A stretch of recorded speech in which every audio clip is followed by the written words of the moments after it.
Kapuso Star, mapapanood na sa Batang Quiapo.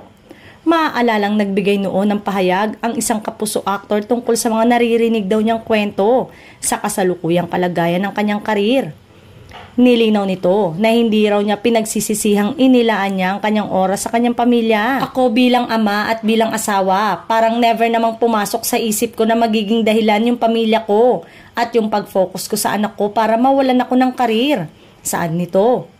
Kung nawalan ako ng karir, okay. Kung tingin nila ganon, wala akong problema dyan. Pero di ko pinagsisisiyang yung ginawa ko na parang ibinigay ko yung oras.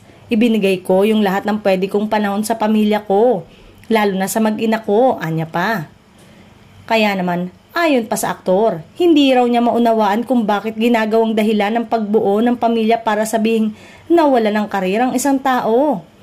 Kailangan ko ba ng reason o ng katulong para palawakin yung karir ko? Kasi magkaiba yon. Magkaiba ang showbiz buhay. Magkaiba ang buhay sa totoong buhay. Pahayag pa niya. Tinanong naman kung may plano umano itong lumipat ng network kung sakaling mabibigyan ng pagkakataon. Ayon naman sa aktor, ay open siya as long as work ay tatanggapin niya. Dagdag pa nito ay pangarap nito na makapasok sa hit serye na Batang Quiapo kung saan pinagbibidahan ito ni Coco Martin. Nabanggit din ito na minsan ay nagkita at nag-usap sila ng kapamilya actor tungkol dito.